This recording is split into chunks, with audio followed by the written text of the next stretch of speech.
இளைஞரணி மாநில தலைவராக ஓரிரு தினங்களுக்கு முன்பு சென்னையில் என்னுடைய பொறுப்பை ஏற்றுக்கொண்டேன்.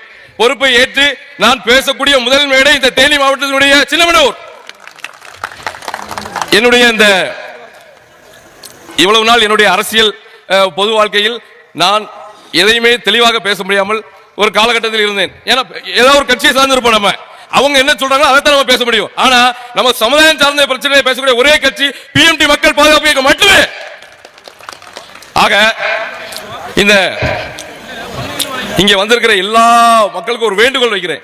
வரக்கூடிய 2026 சட்டமன்ற தேர்தலில் நம்மளுடைய அண்ணன் கே நிச்சயராஜா தேவர் அவர்களை நாம அந்த சட்டமன்றத்தில் அவரை அனுப்பி அவரை நம்மளோட குறைகள் நிறைகளை அவர்கிட்ட சொல்லி அவரை நாம அந்த இடத்துல உட்கார வச்சோம்னா அவர் நமக்கான வேலையை அவர் பார்ப்பார், நீங்க உங்களுக்கான வேலையை பார்த்துக்கலாம்.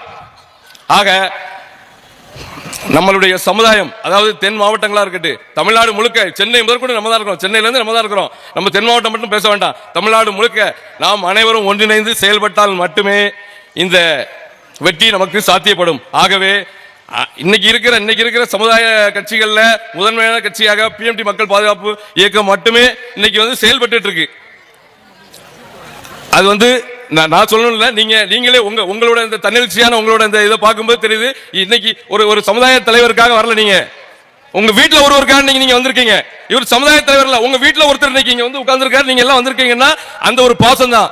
ஆகையால நம்ம தலைவர் அவர்களுக்கு சிறந்த முறையில வரக்கூடிய சட்டமன்ற தேர்தலில் நாம அவருக்கு வாய்ப்பளித்து அவரை சட்டமன்றத்தில் உட்கார வைக்கணுங்கிறத என்னோட ஒரு பணிவான வேண்டுகோளை உங்கள்கிட்ட விடுக்கிறேன். இந்த மேடையில் எனக்கு பேச வாய்ப்பளித்த பிஎம்டி மக்கள் பாதுகாப்பு இயக்கத்தினுடைய தலைவர்கள் மற்றும் மாநில நிர்வாகிகள், தொண்டர்கள் எல்லாத்துக்கும் என்னுடைய சிறந்த நன்றி தெரிவித்துக் கொண்டு என்னுடைய உரையை முடித்துக் கொண்டு நன்றி, வணக்கம்.